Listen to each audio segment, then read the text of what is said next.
7 signatures, 7 great houses, 7 betrayals.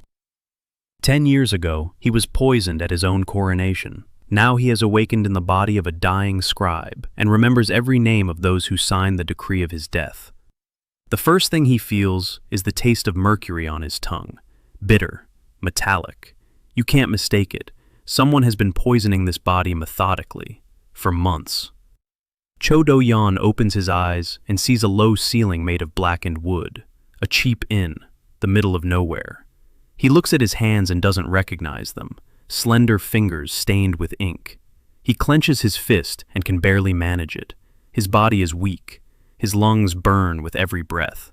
He turns his head toward the bronze mirror. In the reflection, a young face, 22 years old, thin, pale to the point of blue. But the cheekbones are familiar. His mother's blood, a distant branch of the Cho family. He folds his fingers into a courtly gesture of greeting, a movement drilled into him since the age of 6. His fingers tremble, but fall into place correctly. His body's memory is intact. His mind's memory all the more so. He remembers everything, every name, every signature on the document certifying his death. 7 names.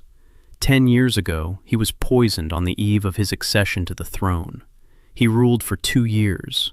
He read reports for 16 hours a day. He knew every 6th-rank official by sight. He knew their wives, their debts, their secret mistresses. He knew everything and accomplished nothing. And this is where the strangest part begins. 2 people are talking behind the door, the mistress's voice, and a second voice that makes him freeze. He knows that voice, low and hoarse. Pyong Seong-ho, the former secretary of the outer court. Doyun exiled him 9 years ago for forging trade seals, and now he's here, free, giving orders. So the rats have come out of their holes while they thought their master was dead. Doyun sits down. His head is spinning. He waits it out. He lowers his legs onto the cold floorboards. He stands up. He's swaying. He grabs the wall. 3 steps to the table. He sits down. He takes the brush with a trembling hand. He re-wets the dried ink. He finds a scrap of paper and writes 7 characters. 7 names of those who signed the document certifying his natural death. Each character is written in the handwriting of the late emperor, the very handwriting that anyone who served at court would recognize. Too dangerous. He holds the paper to the candle. The fire consumes the names one by one. Doyun watches as the last character burns out, and for the first time in 10 years, he smiles. Not out of joy, out of precision. He remembers them all. Addresses, habits, weaknesses, schedules. Family ties going 3 generations back. A whole library in his head. He has no army, no seal, not even a face of his own. But he has a list, and time that his enemies no longer have. The voices fade. Footsteps recede. Doyun calls for the landlady. A heavy-set woman in her 50s enters. Her hands are red from washing clothes. Her eyes are quick and wary. Doyun notices what he was looking for. An old scar on her left wrist, a mark from a shackle rope. Mothers of soldiers condemned by the tribunal wore such marks. So someone in her family had been broken. He asks gently, "How long has she been running the inn?" 12 years. He asks who pays for the lodging. She falls silent. He doesn't press her, he just waits. Silence works better than any interrogation. After half a minute, she gives in. A young gentleman from the capital. He comes once a month, pays in silver, orders her to feed the guest in the 3rd room and give him medicine. Doyun asks what kind. She brings a small bag. He opens it, sniffs. Mercury root, henbane, lead powder. This isn't medicine, it's poison. Slow acting, designed to take months. Someone wants the body to die quietly, as if from illness. Just as 10 years ago they wanted the emperor to die quietly. The same handwriting. Doyun puts the pouch away. She says that from now on she will accept only plain water and rice, nothing from what the young gentleman sends. Relief flashes in the woman's eyes. She knows. Maybe not everything, but enough. Doyun asks one last question. Did she have a son? She freezes. Then she nods. He served in the Northern Guard. He died 10 years ago, that very night. Doyun takes it in. His face gives nothing away. He asks for some good paper. The woman leaves, and then he begins to plan. Not a plan for revenge, a plan for return. First, survive. His body is poisoned. His lungs are damaged. He needs a real healer, not the one the assassins will send, one of his own. Second, information. 10 years is an eternity. He remembers the empire as it was, but he doesn't know what it has become. He needs eyes and ears. Third, an ally. At least one. Of the 7 houses that signed the death warrant, 6 were in league. But there was a 7th, House Han, his maternal uncle, the only one who didn't take up the brush. Doyun remembers how old Han Daeshik stood in the throne room, pale as chalk, and refused to sign. They didn't kill him. They simply pushed him aside, stripped him of his vote, exiled him to his ancestral estate. But he is alive. He must be alive, and he is waiting. Doyun knows what he is waiting for. The maid brings paper, rough, yellowish, suitable. Doyun takes the brush. These few strokes will determine his next few months.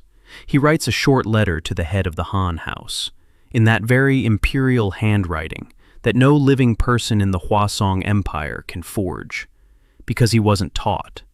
From the age of 3, he was placed under a tutor who would strike his fingers for every crooked line. Doyun writes a single sentence. I remember that you did not sign. Come hunting. Hunting. A code word from the days when he was still the heir. An urgent meeting outside the palace. Only 2 people knew. If the old man is alive and of sound mind, he'll understand. Doyun folds the letter. Now he needs a messenger. Not just any messenger, a reliable one. He calls for the housekeeper again. He asks if she knows of any literate boys. Fast, inconspicuous, one who could run 100 miles without drawing attention. There is one, her nephew, 14 years old, runs like a hare. Doyun hands over the letter and 2 silver coins, one for the boy, one for her. If a reply comes in 6 days, he'll pay 10 more. The mistress takes the letter. She looks at it for a long time. Then she speaks softly. You're not who you claim to be. That's not the point. Doyun replies that he is exactly who he says he is, a sick scribe who needs help from his kin. She nods, but there is doubt in her eyes, and hope, a strange mixture. Doyun turns away toward the wall, lies down, closes his eyes. He must conserve his strength. Every hour in this poisoned body counts. On the 3rd day, the doctor arrives. The doctor arrived on the 3rd day, late in the afternoon, a thin man with a neat beard and gentle movements. He introduced himself as Moon Ji-won. He said he had been sent by a gentleman from the capital to look after the young scholar's health. Doyun was lying on his back, pale, coughing. The blood on the handkerchief looked convincing because it was real. His lungs were truly failing. He allowed the doctor to examine him. Pulse, tongue, eyes. Moon Ji-won did everything professionally. His hands were steady, skilled. But under the left sleeve, Doyun noticed a bulge in the fabric. A knife, a thin one, most likely a needle-like one. These weren't used by doctors, but by people trained to end lives quietly. One movement between the ribs and no traces left behind. Doyun didn't let on. He asked the doctor to write a prescription. Moon Ji-won took a piece of paper out of his bag, good paper, from the capital, and wrote a list of herbs.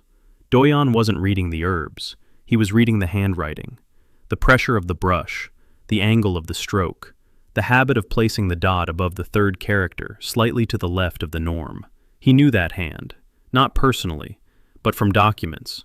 That handwriting belonged to the House of Yoon's chancellery, the secretarial department of internal affairs. 10 years ago, it was this very chancellery that forged retroactive documents to legalize the change of power following the poisoning. So the doctor wasn't just a murderer, he was the regent's man, sent to check on the victim's condition and, if necessary, finish the job. Doyun thanked him. His voice was weak, almost a whisper. He took out his wallet with his last copper coins and gave it to the physician. Then he asked for a favor. He said he would like to pass a note to his benefactor in the capital, with gratitude for his care. Moon Ji-won nodded. Doyun wrote the note, harmless. A list of herbs he supposedly wanted to get additionally. Polite words, expressions of gratitude, nothing suspicious. The doctor took the note and left. Doyun waited until the footsteps faded away. Then he sat down and began to cough, long, painfully. The blood was dark, thick, a bad sign. His body was breaking down faster than he had expected. He needed to act now, not in a month, now. He called for the housekeeper. He asked her to do 2 things. First, find out where the physician Moon Ji-won was staying for the night. Second, to find someone among the guests who was heading toward the capital in the next 2 days. The landlady left. She returned an hour later. The physician was staying at the guest house by the market. A fabric merchant was leaving for the capital tomorrow. Doyun nodded. He took out a piece of paper. He wrote a second note, this time not in his own handwriting, a woman's, rounded, with a characteristic slant to the left. The handwriting of the regent's concubine, Manhwa. Doyun had seen her letters twice. 10 years ago, when he was intercepting the court's correspondence. The concubine was writing to her sister. Ordinary things, the weather, fabrics, gossip. But he remembered the handwriting, beautiful and very distinctive. The note he wrote contained only 3 lines, innocent at first glance. A request to convey thanks to Dr. Moon for the herbs, and a reminder that their next meeting would be, as usual, nothing criminal. But if this note were found among the belongings of Secretary Yoon of the Royal Secretariat, it would mean only one thing. The regent's concubine is secretly meeting with someone from the administration. For Regent Yoon Gi-won, this meant betrayal at the very heart of his household. Doyun had no intention of killing the secretary. He intended to force the regent to do it himself. He handed the note to the mistress. He explained what needed to be done. The note must not be planted on the physician. The physician would leave and take his harmless note with him. The second note must be planted in the chambers of the regent's concubine, through the fabric merchant. Fabric merchants were the only men allowed into the inner courtyards. They brought silk for the women's quarters. The mistress looked at him. There was something new in her eyes. Not just doubt, understanding. She asked how much. Doyun named his price, 5 silver coins, a lot of money for the province. The mistress nodded and took the note. Doyun leaned back against the pillow. The first move had been made. In a week or 2, the note would be where it needed to be. Secretary Dom Yoon would discover that he was being linked to the regent's concubine. The regent would discover that one of his men was conducting secret correspondence with his woman. The outcome was predictable: suspicion, interrogation, disappearance. Dom Yoon would lose one of his key men in the administration. Not a general, not an advisor, the secretary, the man who knows where the papers are kept. This is worse than losing a regiment. Doyun knew this better than anyone, because 10 years ago, he himself was the one losing secretaries, and every time it took months to recover. All that was left was to wait. Wait for a response from the Han house. Wait for the results of the planted note. Wait until his body stopped poisoning itself with the mercury residue in his blood. Doyun lay there and counted. Not days, moves. On the 4th day, he got up for the first time and made it to the door. On the 5th, he went out into the courtyard. The air was cold, autumnal. The maple leaves on the road were red and wet from the morning rain. He stood holding onto the doorframe and looked at the road. He just stood there and breathed. His lungs burned, but he forced himself to breathe deeper. His body had to get used to it. On the 6th day, a boy came running, the landlady's nephew. Dirty, out of breath, happy. In his hand, he clutched a scroll tied with a green ribbon, the color of the Han house. Doyun unrolled the scroll. 3 characters, written in an elderly but firm hand. "I'll be waiting at the hunt."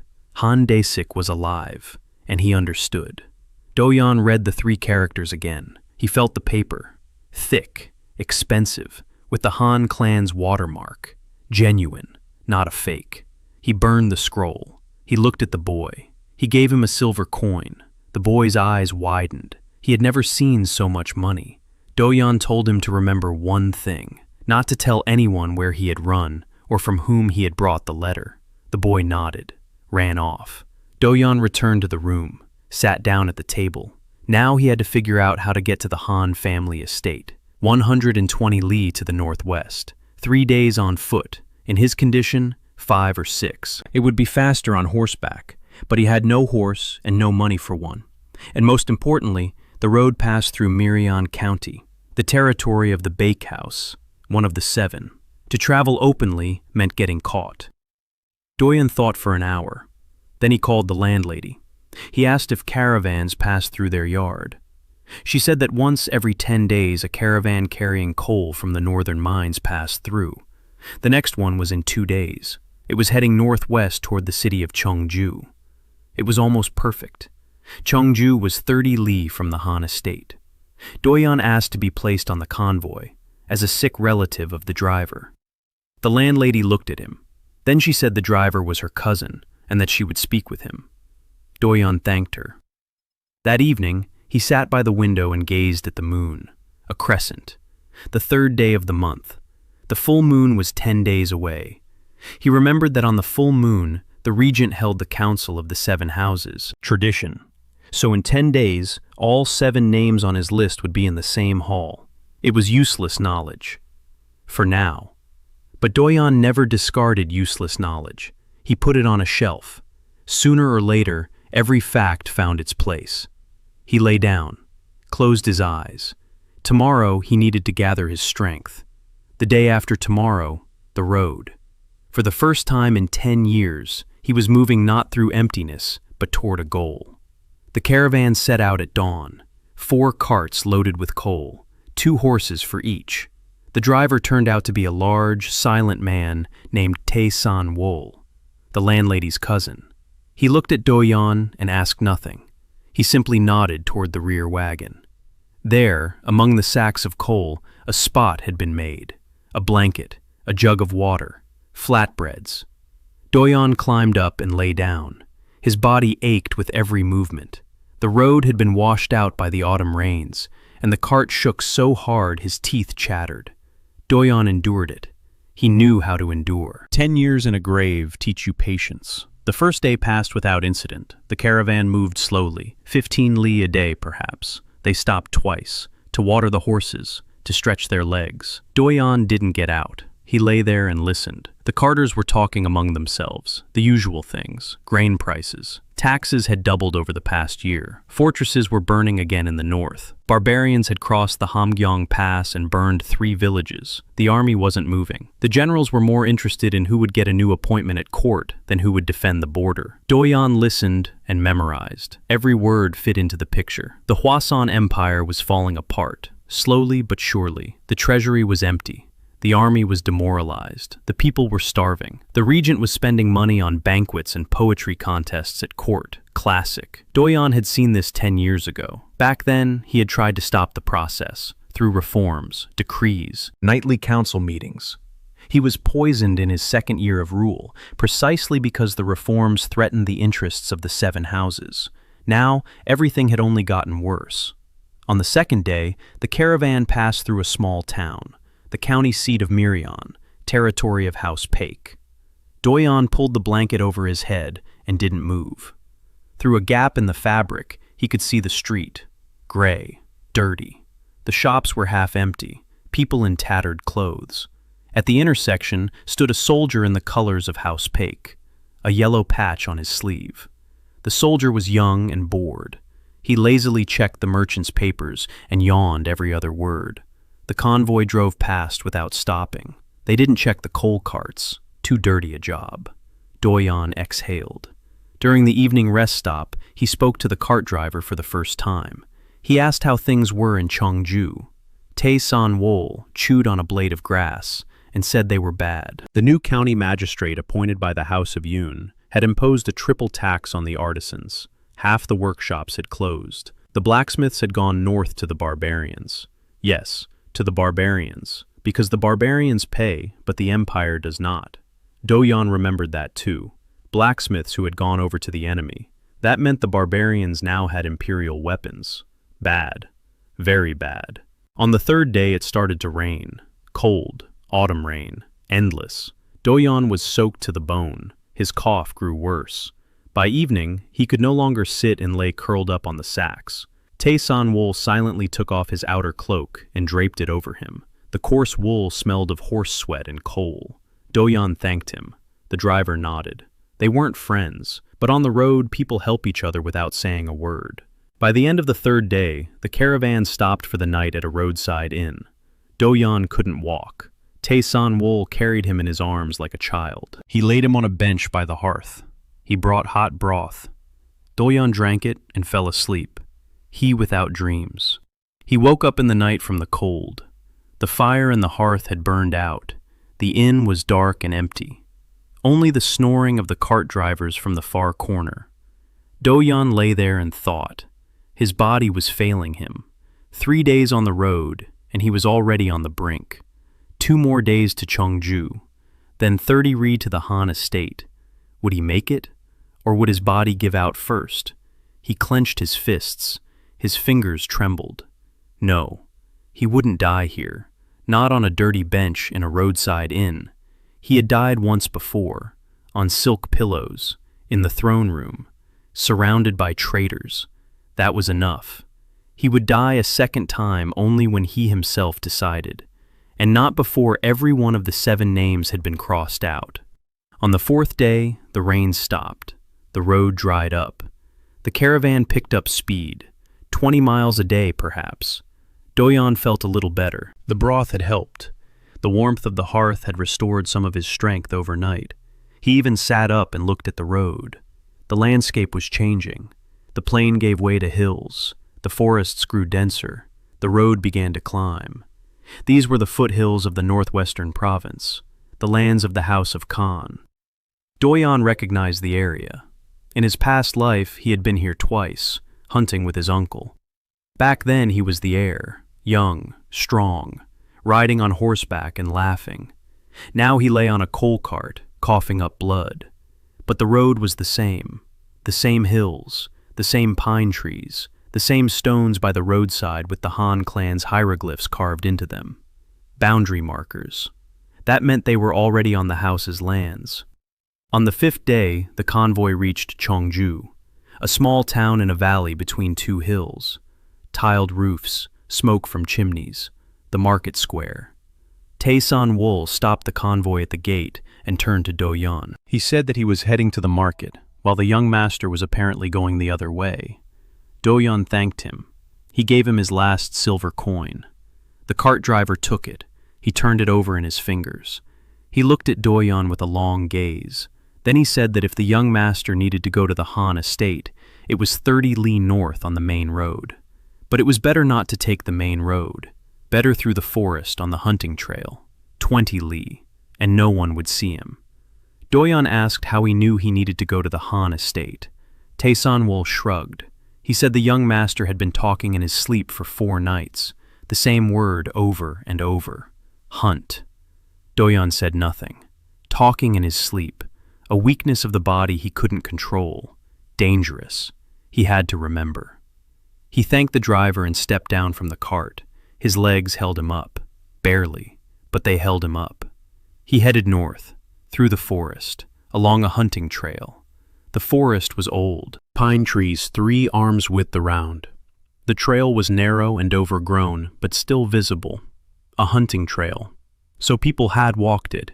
Not often, but they had walked it. Doyun walked slowly. Every step was a struggle. His feet sank into the soft pine needles. The slope was gentle, but for his body, even a gentle slope was a trial. He stopped every 100 steps, leaned against a tree. He caught his breath. He walked on. 2 hours later, he came to a stream. He sat down on a rock. He scooped up some water. Cold, pure. mountain water. He drank and felt his body thank him for every sip. Then he sat and listened to the forest. Silence. Birds. The wind in the treetops. No human sounds. Doyun allowed himself a minute's rest. Just a minute. Then he stood up and walked on. By noon, the trail led him to the crest of the hill. A valley opened up below, and in the center of the valley stood a manor. Walls of gray stone. A tiled roof with curved corners in the old northern style. A courtyard. A stable. A garden. A small pond with a bridge. The banners of House Khan on the gates, green with a silver hieroglyph. Doyun stood on the ridge and looked down. He had seen this place 20 years ago, as a boy, when he came here with his mother to visit his uncle. Back then, the garden was in bloom. The paths were strewn with white gravel. Servants in green robes greeted them at the gate. Now the garden was overgrown. The gravel had darkened. 2 men stood at the gate, not servants, guards, with spears. The Han house was expecting guests, or expecting trouble. Doyun walked down the hill. He walked openly, along the path, without hiding. The guards spotted him from a distance. One raised his spear. The other shouted to stop and state his name. Doyun stopped. He looked pitiful. A thin young man in dirty clothes, pale, unsteady on his feet, with smudges of coal dust on his face. He said he had come to visit his uncle, that his name was Cho. The guard frowned. He asked which Cho. Doyun said his uncle knew which one, and asked him to pass on a single word: hunt. The guard looked at his partner. The other shrugged. The first one went inside. Doyun remained standing at the gate. His legs were shaking. He leaned against a stone pillar and closed his eyes. He waited. 10 minutes passed. Then the gate swung open. An old man stood in the doorway. Tall, thin, a gray beard down to his chest. His back was straight as a spear shaft. He was wearing a dark green house robe, simple, unadorned. Han Dae-sik, head of the House of Han. The only one of the 7 who had not signed the act of the emperor's death. He was 63, 10 years in exile, 10 years of waiting. The old man looked at Doyun. Doyun looked at him. They stood like that for a few moments. Then Doyun slowly raised his right hand. He folded his fingers into a gesture, not the usual court gesture, a secret one, a gesture the emperor showed only to 3 people at court. Han Dae-sik was one of them. The gesture meant one word: loyalty. The old man saw the gesture and his face changed. First, disbelief, then astonishment, then something broke in his eyes, something that had held firm for 10 years. He took a step forward, then another. Then his knees buckled, and he fell to the ground, right onto the stones of the courtyard. He knelt before the dirty young man in borrowed clothes. The guards stared in disbelief. The old man on his knees, the head of the Han house, the man who, in 10 years of exile, had never bowed his head to anyone, on his knees before a ragged youth. Doyun stepped toward him. He bent down. He took him by the elbows. He lifted him, or rather, he tried to lift him. He didn't have the strength. The old man was heavy. But Han Dae-sik understood the gesture and stood up on his own. His eyes were wet. He said nothing. He just stood there and looked. Then he turned to the guards and said briefly, "My nephew has come to visit. Show him to the east room. Call a doctor." And not a word to anyone. Doyun was led inside. The estate was old but clean. Modest furnishings, neither luxurious nor run down. Han Dae-sik lived frugally and with dignity. The eastern room turned out to be a small bedroom overlooking the garden. Doyun was laid down. They brought a hot decoction, a genuine one, medicinal. He felt the difference immediately. The herbs were the right ones: ginger, ginseng, astragalus root. It became a little easier to breathe. An hour later, the doctor arrived. A real one, an old man, with gnarled fingers and attentive eyes. He examined him. His expression darkened. He said the poison had penetrated deeply. The lungs were seriously damaged, the liver too. It would take time, a lot of time, months of treatment, and absolute rest. Doyun nodded. He could afford some rest, not for long. That evening, Han Dae-sik came to see him, alone. He closed the door, sat down across from him. They looked at each other. The old man spoke first.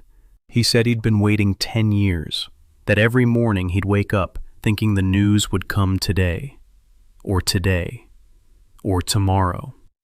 That he'd kept the documents, all of them, copies of the records, certificates, lists of those who were in the hall that night, that he hadn't destroyed anything despite the 3 searches conducted by Dom Yoon. Doyun listened. Then he said he needed 3 things: a refuge, a doctor, and information.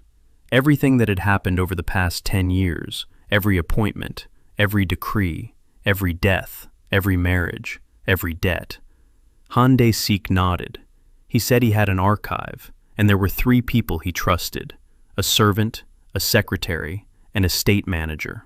All 3 had served at court before the coup and were exiled along with him. Doyun asked to start with the archives, tomorrow morning. Han Dae-sik stood up. He stopped at the door, turned around, said he wanted to ask one thing. Doyun waited. The old man asked what he was going to do, simply, without elaboration. What? Doyun thought. Then he answered. He said he was going to take back what had been stolen. Not with a sword, with paper. Every name will be struck from the register, according to the law. Every act will be revoked through due process. Every house will fall under the weight of its own crimes. He is not an avenger. He is an administrator. He has returned to do his job. Han Dae-sik stood at the door for a long time. Then he nodded and left. Doyun was left alone. He closed his eyes. For the first time in 5 days, he was lying on a real bed, under a real blanket, with real medicine in his blood. He allowed himself to relax, for one night. Tomorrow the work begins. He knew that months of reading lay ahead, thousands of documents, hundreds of names, dozens of connections that needed to be restored and verified. The memory of his past life gave him a map, but the map was 10 years old. The territory had changed. New reconnaissance was needed, and he would conduct it, not with his feet, with his eyes, through paper, through ink, through other people's signatures and other people's mistakes, because that was the one thing he could do better than anyone else in this empire: read people through their papers. The morning began in the archives. Han Dae-sik led Doyun to a basement room behind the library, a heavy oak door, a lock, 3 steps down. The air was dry. It smelled of old paper and camphor. Shelves lined the walls. On the shelves were scrolls, books, stacks of documents bound with ribbons. Each stack was labeled: year, month, subject. Han Dae-sik was a stickler for detail. Doyun appreciated that. Sticklers save empires more often than heroes. He started with the first year after the coup. Decrees from the new court, appointments, resignations, executions, exiles. He read quickly, a habit from his past life. 16 hours a day spent on reports had not been in vain. His eyes scanned the lines and his brain sorted the information automatically. Important to the left, unimportant to the right, suspicious items into a separate stack. In the first 3 hours, he read through the entire first year. The picture was worse than he'd thought. Regent Yoon Gi-won had acted systematically. In the first month after the coup, he'd removed all of Doyun's people from key posts, 32 officials. 12 executed on charges of conspiracy, 9 were exiled. The rest were removed from office and stripped of their ranks. In the second month, he held a special exam for civil service positions. He recruited his own people, young, ambitious, loyal to him personally. In the third month, he placed a 7-year-old boy from a collateral branch of the dynasty on the throne. A puppet. The child didn't understand what was happening. He was given beautiful clothes and sweets, and he was happy. A year later, the regent married him to his daughter, Yoon Hae-in. She was 14 at the time. Doyun paused at this point. Yoon Hae-in, the regent's daughter. He remembered her. A little girl with serious eyes who always carried a book with her. Her mother had died young. Her father paid her no attention. She grew up among servants and books. Now she is 24, and she is the wife of a puppet emperor. What does she feel? What does she know? What does she suspect? Questions for the future. Doyun marked the name and continued reading. The third year after the coup. The Baek household obtained a monopoly on the salt trade. Revenues tripled. The head of the Baek household, Baek Min, became the chief treasurer of the empire. The fourth year. The Kim house gained control of the examination chamber. Now all officials passed through Kim Tae-ho's sieve. The Minister of Rights became the de facto Minister of Personnel. The 5th year. The Jong house received the northern fortresses. The 6th. The Nam house received the judicial chamber. Each of the 7 houses received a piece of the empire, just as butchers divide a carcass, equally, fairly, so that no one would be offended and everyone would be bound together. The regent distributed power to maintain balance, a smart move, but that was precisely where the weakness lay. Balance lasts only as long as everyone is satisfied.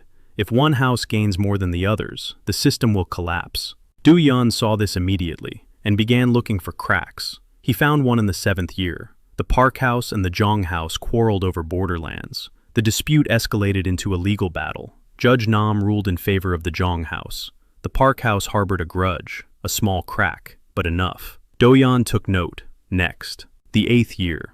The daughter of the Beck House married the heir of the So House, a small collateral branch, not one of the 7, but with military connections in the south. Why would the Beck House need military connections? It's a merchant house. A salt merchant. It doesn't need soldiers, unless he's preparing for something. Doyun took note.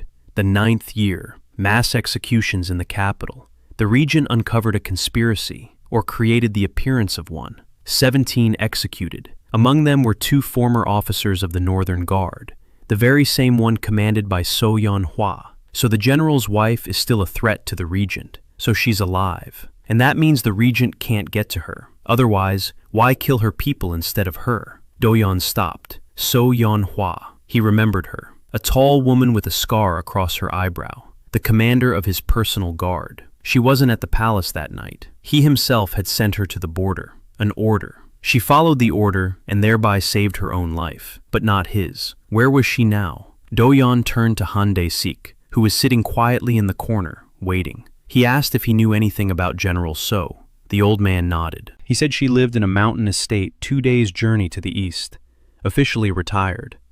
Unofficially, she trains young officers.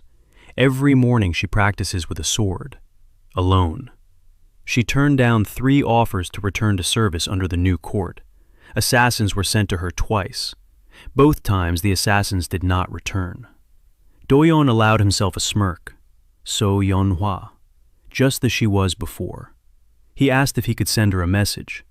Han Dae-sik said he could. He has a man who visits her once every 2 months. He brings news and takes news away. The next trip is in 10 days. Doyun nodded. 10 days. Enough time to prepare a message. He returned to the documents. The 10th year, the last, the most important. The regent had begun preparations for something big. A series of decrees restricting the rights of the dynasty's collateral branches. New rules of succession. A revision of the empress consort's status. Doyun read between the lines. The regent was preparing his daughter's coronation. Not as a puppet wife, but as Empress Mother. This meant the official transfer of power to the Yoon clan, the end of the Cho dynasty, forever. He had a year, maybe less. Doyun closed the last scroll. He rubbed his eyes. They ached from reading by candlelight. He had been sitting in the archives for 9 hours, without standing up. His legs were numb, his back ached. But now, he had the full picture in his head. 10 years condensed into a single day of reading. He knew everything, every crack, every weakness, every knot that could be untied or tightened. He stood up. His body protested. He forced himself to straighten up. He went to his room, sat down at the table, picked up a brush, and began to draft 3 documents. The first, a letter to So Yeon-hwa, not in the imperial handwriting, ordinary, cautious, nothing direct, just a phrase they both knew. The north wind has changed. It was a line from a poem he had written for her 10 years ago, before sending her to the border. She said she hated poetry, but she remembered that line. He was sure of it. The second document, the dossier on the House of Peck.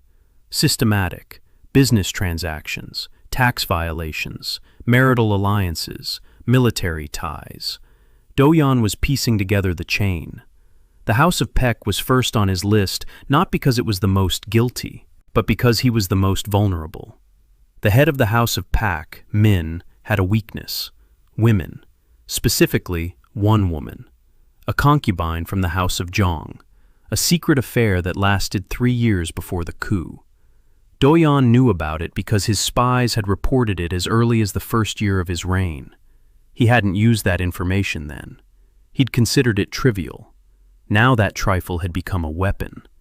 If Pak Min's wife found out about the concubine, and Pak Min's wife was the daughter of the head of the Nam House, and the Nam House controlled the judicial chamber, the chain of events was obvious. Scandal, an insult to the family, a court case, the Nam House against the Pak House, 2 of the regent's allies destroying each other, and the regent is forced to choose a side. Whichever he chooses, he loses. Doyun smiled. The third document, a list of people to be found. Former officials dismissed in the first year after the coup. 32 names. Not all of them were his people. Some had simply been caught in the crossfire, but all of them were resentful, all stripped of rank and income. All had lived in the provinces for 10 years with bitterness on their tongues. These people were ready. They needed only a signal.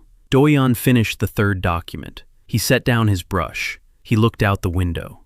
Night. The moon had risen over the garden, full. That meant the regent was holding a council of the 7 houses in the capital tonight. 7 names at one table, drinking wine from his cellar, sitting on his chairs, deciding the fate of his empire.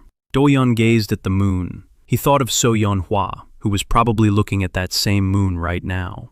About Kim Tae-ho, who sits on the council and has no idea that his daughter Sorim will one day be the key to his downfall. About the regent, who senses that something is wrong but doesn't yet understand exactly what. The planted note must have already reached the capital.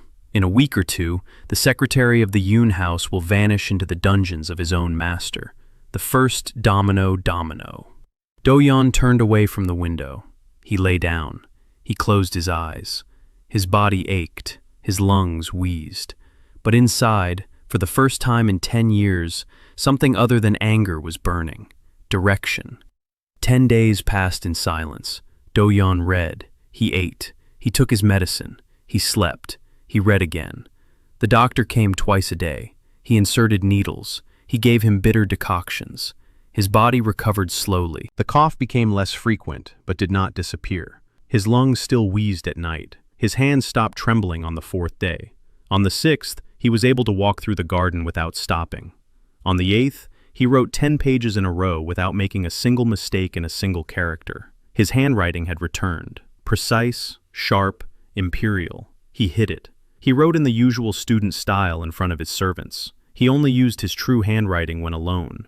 It was a weapon, too soon to reveal. On the 10th day, a messenger left for So Yeon-hwa, an elderly man named Kwon, a former corporal in the Northern Guard.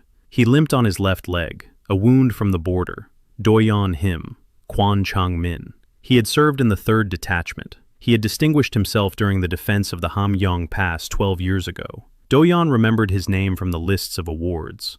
Kwon did not recognize him. A stranger's face, a stranger's body. To Kwon, he was simply Old Han's nephew, a sickly young man with a brush in his hands.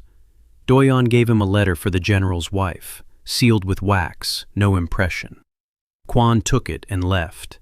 All that remained was to wait. Doyun did not like to wait, but he knew how. While he waited, he compiled dossiers, a new document every day. The Beck House, the Kim House, the Jung House, the Nam House, the So House, a branch, the Yoon House, the main one.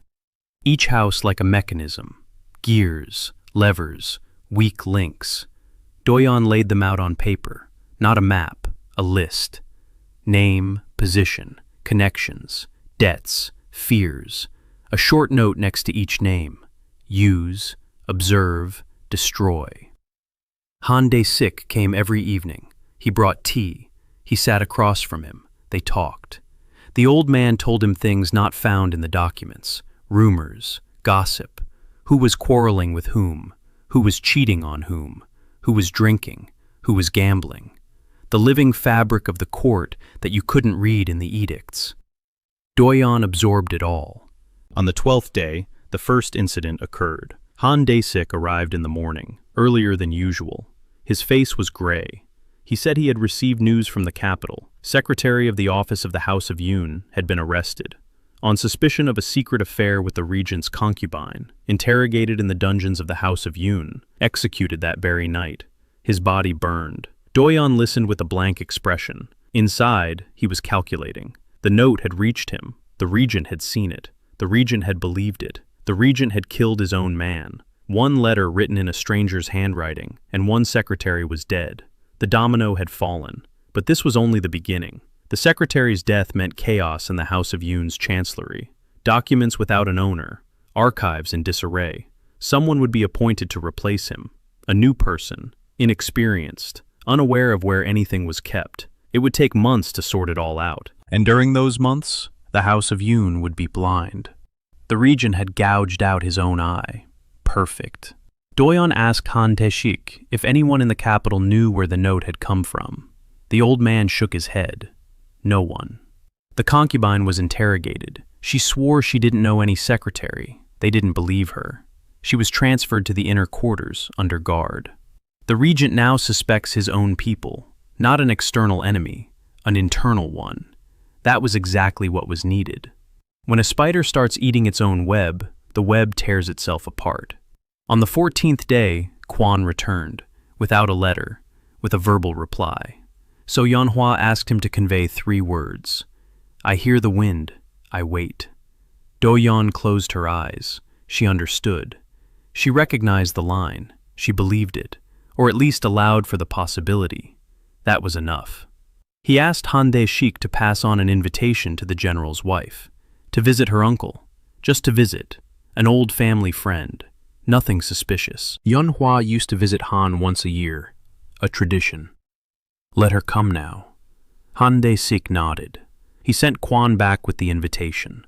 Doyun returned to work. The dossier on the Baek family was ready. 15 pages. Business transactions over 10 years. Tax schemes.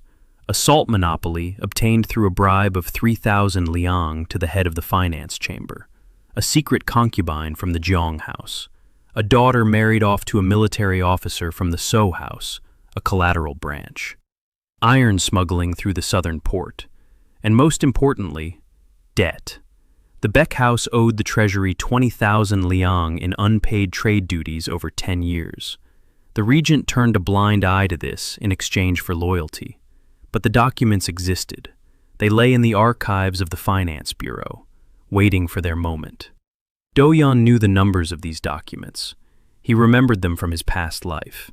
The numbering hadn't changed. The bureaucracy of the Hwasong Empire was monumental and immovable as mountains. It was both its weakness and its strength. Now he needed someone inside the finance chamber, someone with access to the archives, someone who had been wronged.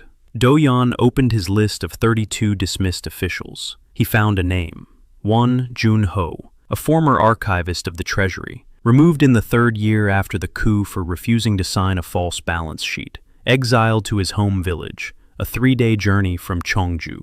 Doyun asked Han Tae-sik to send a man to him, not with a letter, with a gift, a set of calligraphy brushes, a good one, an expensive one, and a note, unsigned. 1 sentence. The archives remember those who protected them. Won Jun-ho will understand. Archivists understand hints better than generals. They are used to reading between the lines. 20 days after arriving at the estate, Han Do-yeon took stock of the situation. His body was recovering, slowly but surely. The cough remained but had become less frequent. He could walk. He could write for hours. He could think. The web was beginning to take shape. Secretary Yoon of the House is dead. The chancellery is in chaos. The regent suspects his own people. General So has heard and is waiting. The former archivist would soon receive the signal. The dossier on the first target was ready, and the House of Baek did not yet know it was already dead. It was just that the final nail had not yet been driven in. Do-yeon sat in the garden. The evening was warm. Autumn was retreating before the last days of the gentle sun. He drank tea and looked at the pond. Fish rose to the surface for gnats. Circles on the water. Each circle spread out and met another. That was how the courtyard worked. One event created ripples. The ripples collided. New ripples were born from the collision. All one had to do was throw the right stone in the right place. The water would do the rest. He finished his tea. He stood up. He went back into the room. Tomorrow he would have to start work on the second house.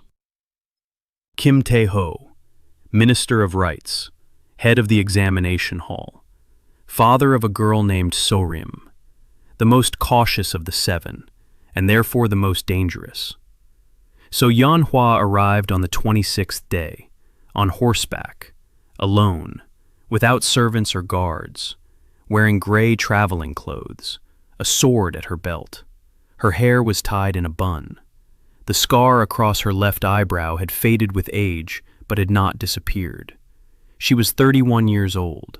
She looked older, not because of her age, because of the 10 years of burden she carried inside.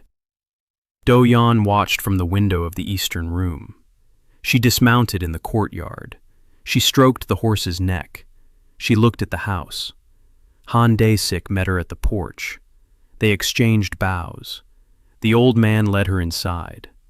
Do-yeon stepped away from the window. He sat down at the table. He steadied his breathing. He had been preparing for this meeting for 20 days, and yet he still wasn't ready. The door opened. Manhwa entered. She stopped at the threshold. She looked at him. He looked at her. Silence. Han Dae-sik closed the door from the outside. The old man's footsteps receded down the hallway. They were left alone. Manhwa stood there, studying his face, a stranger's face, young, pale, unfamiliar. Do-yeon could see her eyes searching. She was looking for something familiar. She didn't find it. The face was wrong. The body was wrong. The voice was different. The age was different. Nothing in common with the person she remembered. Do-yeon raised his right hand, slowly. He folded his fingers into a gesture, that very secret gesture, loyalty. Manhwa saw it. Her face didn't change. Not for a moment. Steel-like control. 10 years of tempering. She spoke. Her voice was steady. She said that anyone who'd been told could know the gesture. Do-yeon nodded. She was right.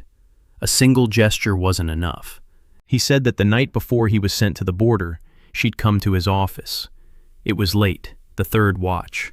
She brought a report on the barbarians' movements. She placed it on the table. Then she stood by the door and didn't leave. He asked if there was anything else. She was silent.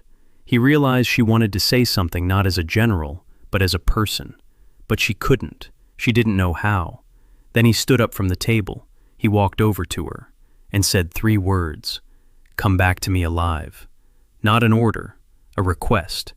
The only request he had ever allowed himself to utter. She replied then with a single word. Yes. And she left. And she returned alive. But he was already dead. Manhwa listened. Her hand rested on the hilt of her sword. Her fingers had turned white from the grip.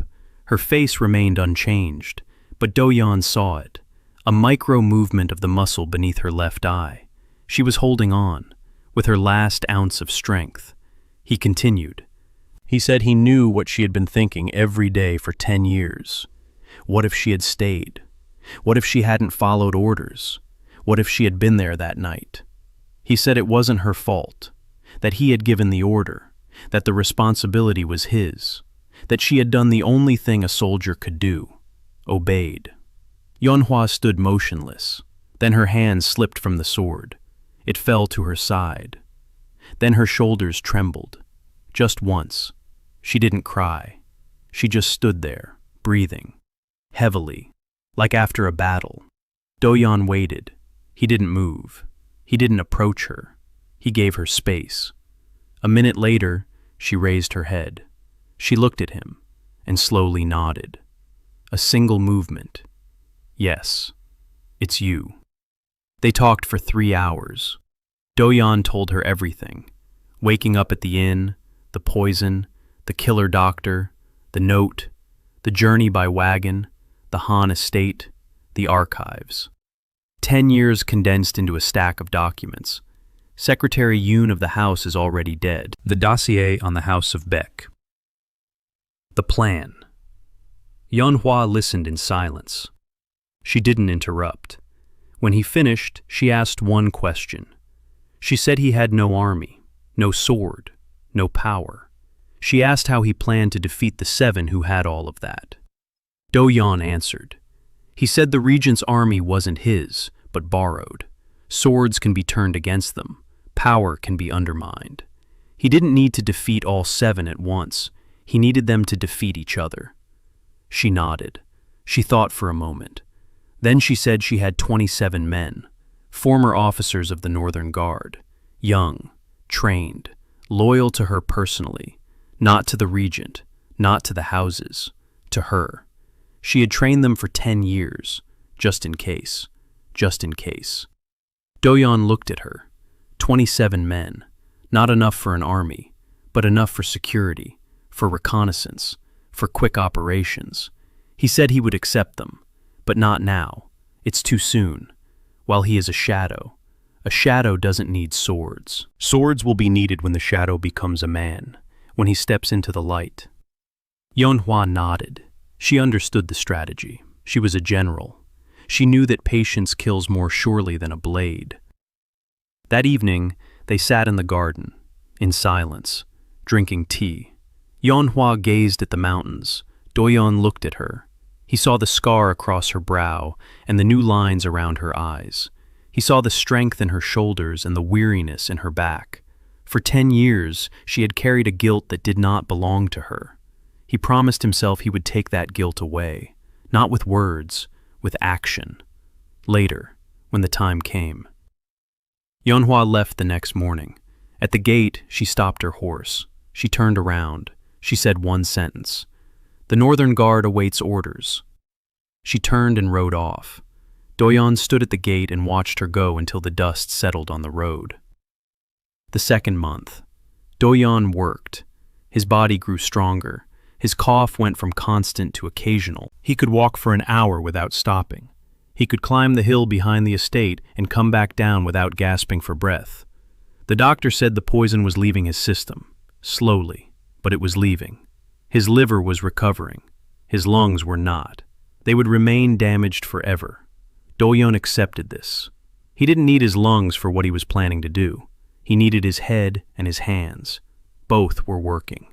In the 3rd week of the 2nd month, a reply came from Won Jun-ho. The former archivist didn't send a letter. He came in person. A small, thin man of 60 with a neat beard and quick eyes. He entered the Han estate with a travel bag and bowed to Han Dae-shik as an old acquaintance. They really did know each other. The exiled officials from the capital had formed their own small circle. They saw each other at the markets, at festivals. They exchanged news, a quiet brotherhood of the wronged. Won Jun-ho brought a gift, a book, an old treatise on the financial law of the Hwasun Empire, a rare edition. Doyun opened it and understood immediately. Thin sheets were tucked between the pages, copies of documents, act numbers, amounts, dates, signatures. Won Jun-ho hadn't merely kept the memory of the archive alive. He had brought part of the archive with him. Doyun looked at the small man with newfound respect. He asked why he had done it. Won Jun-ho answered simply. He said that when he was dismissed, he knew the documents would be destroyed, falsified, rewritten. He couldn't let that happen. The archive is the Empire's memory. To destroy the archive is to destroy the truth. He took out what he could, hid it, waited. He waited 10 years for a person to whom he could give this. Doyun asked why he decided that this person was Han. Won Jun-ho smiled. He said that the note had arrived unsigned, but the brushes bore the mark of Master Yang from the capital. Master Yang made brushes for only one person, for the late emperor. The brushes were from his private workshop. That meant someone had access to the late sovereign's supplies. That meant someone remembers. Doyun smiled to himself. He hadn't noticed the mark on the brushes. Han Dae-shik had bought them himself. A coincidence. The archivist interpreted the coincidence as a sign. And he came. Sometimes, luck works better than a plan. Doyun didn't try to dissuade him. He invited him to stay. Won Jun-ho agreed. Now Doyun had 4 people. Han Dae-sik, his 3 loyal servants, the physician, So Yeon-hwa at a distance, and Won Jun-ho with his stolen archive. Not enough, but enough for the first move. Doyun laid out Won Jun-ho's documents on the table and began to work. 3 days later, he found what he was looking for: the Beck House's salt monopoly. Officially, it had been granted by a decree of the regent, legally. But among Won Jun-ho's documents was a copy of the original application, and in it was a sum, 3,000 liang, a bribe to the head of the finance chamber, with a signature and a seal. The head of the finance chamber was a man of the Nam house, that very one, whose daughter is married to Baek Min. The circle was complete. The Beck House had bribed a man from the Nam house to secure a monopoly. The Nam house didn't know about it, or perhaps they knew but turned a blind eye. In any case, it was incriminating evidence against both of them. Doyun drafted a document, anonymous, concise, factual, a copy of the application, the amount of the bribe, names, dates, no accusations, just facts. Facts kill more reliably than swords. The document had to be delivered to the right hands, not to the regent, not to the Nam house, to Baek Min's wife, the daughter of the head of the Nam house. She was a proud woman. Doyun remembered her from his past life. Nam Ji-eun. 20 years ago, she was young and beautiful. 10 years of marriage to Baek Min, who openly kept a mistress, could not fail to leave a mark. If she found out that her husband had also bribed one of her father's men, that he had used her family's connections and paid for them like goods at a market, her pride would do the rest. But how to deliver the document? The wife of the head of the great house does not accept messages from strangers. An intermediary is needed, someone she trusts, someone from her inner circle. Doyun thought for 2 days. Then he remembered.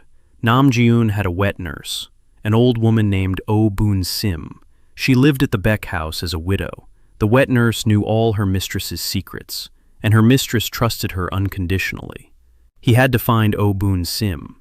Doyun sent one of Han Dae-sik's men to the capital, with money, with instructions. Find the wet nurse. Don't approach her directly. Find out her routine, where she goes, who she talks to, what she buys at the market. 2 weeks later, the man returned. Oh Boon-sim was alive. Every 3 days she went to the market for incense for her mistress, alone, without guards. Doyun wrote a second letter, a short one, addressed to Oh Boon-sim personally, in his usual handwriting, not the imperial style. Inside was a copy of the bribery document, and a single sentence: "Your mistress deserves to know the truth." No signature, no return address. Han Dae-sik's man delivered the letter and slipped it into the wet nurse's basket at the market, among the incense sticks, unnoticed, clean. Now all that remained was to wait. Doyun knew how to wait. He sat in the garden and calculated his moves. The note would reach the wet nurse. The wet nurse would read it. She would show it to the mistress. The mistress would learn of the bribe. Her pride would not allow her to remain silent. She would go to her father. The head of the Nam household would learn that his man had been bribed. An investigation. A scandal. The Nam house against the Beck house. 2 allies of the regent. They're at each other's throats. The regent is forced to intervene. He wastes energy. He wastes time. He wastes trust. And Doyun sits in the garden drinking tea. Perfect. The results came in 3 weeks, faster than Doyun had expected. Nam Ji-eun's pride turned out to be even fiercer than he remembered. News from the capital came through merchants, through servants, through a network of quiet people that Han Dae-sik had maintained for 10 years.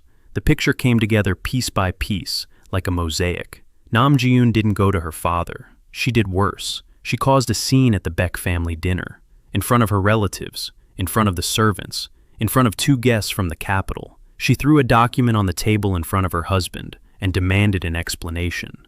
Baek Min turned pale. He tried to brush it off. It didn't work. Nam Ji-eun was one of those women who couldn't be silenced once they started speaking. She called her husband a thief in front of the guests.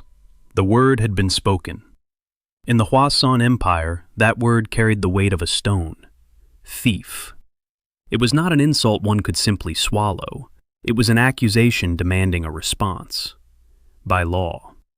Baek Min struck his wife, in front of witnesses. She left that very night. She returned to her father's house, to Nam Tae-gil. She brought a document with her, a copy of the bribe, and a bruise on her cheek. The head of the Nam house was an old man, tough, proud. His daughter had returned beaten, bearing proof of betrayal. 2 insults at once, personal and professional. Nam Tae-gil summoned Baek Min to the Council of Elders, officially, by protocol. Baek Min refused to appear. That was the second insult. Refusing to appear before the Council of Elders signified disrespect for procedure. In the Hwasun Empire, procedure was sacred. The Nam House filed a complaint with the judicial chamber, its own chamber, which it controlled itself. The outcome was predictable. The case was accepted. An investigation was launched. The Baek House was under suspicion. The regent was forced to intervene. He convened an emergency small council, the 3 houses, Yoon, Baek, Nam. He tried to reconcile them. It didn't work. Nam Tae-gil demanded a public apology and the return of the bribe money. Baek Min denied everything and demanded that his wife be punished for slander. The council ended in shouting. The regent lost face. For the first time in 10 years, 2 of his allies were openly at odds, and he couldn't stop them. Doyun listened to this news and pieced every detail together. The plan was working. The Baek House and the Nam House were mired in conflict. This meant that the resources of both houses were diverted. The judicial chamber was occupied with the Baek case. The financial chamber was under suspicion. The regent was spending political capital on reconciliation. 3 of the 7 houses were paralyzed. And Doyun had done nothing more than place a single document in the incense basket. But it was too early to relax. The conflict could die down. The regent could find a compromise. He needed to stoke the fire. Carefully, discreetly. Doyun wrote a 3rd anonymous message. This time, it was addressed not to Baek Min's wife, but to his concubine, the woman from the house of Jong. To her, he sent a copy of Baek Min's marriage contract with Nam's daughter. The contract contained a clause regarding inheritance. In the event of a divorce, all property would pass to the wife. The concubine would lose everything: her home, her allowance, her status, everything. The concubine was no fool. She realized that if Nam Ji-yoon got a divorce, she was finished. She ran to her family, to the house of Jong. She asked for protection. The house of Jong was in a difficult position. On the one hand, the concubine was their relative. On the other, getting involved in someone else's family scandal was dangerous. But the concubine knew Baek Min's secrets. Many secrets, intimate ones, business secrets, military secrets, iron smuggling through the southern port, ties to the barbarians, secret warehouses. If Dom Chong got this information, if he used it right, the concubine became a bargaining chip. The 3 houses were pulling her in different directions. Baek wanted silence, Nam wanted testimony, Chong wanted secrets. A classic love triangle. And at the center, a woman who for 10 years simply wanted to be loved. Doyun almost felt sorry for her. Almost. He remembered that Baek Min had personally poured poison into his cup 10 years ago. The pity vanished. Meanwhile, the court was in an uproar. Rumors spread faster than birds. A new version every day. Who betrayed whom? Who owed whom? Who was sleeping with whom? The regent tried to control the flow of information. He couldn't. Information was like water. It found cracks. It flowed. It flooded. And somewhere in that flow, a word got lost. One word. Ghost. Someone began whispering at court that an invisible hand was behind the scandal, that someone was pulling the strings, that documents were appearing out of nowhere, that secrets were surfacing like drowned bodies after the rain. Ghost. Doyun heard that word from the mouth of a merchant who was passing through Cheongju and stopped at an inn. Han Dae-shik related. Doyun nodded.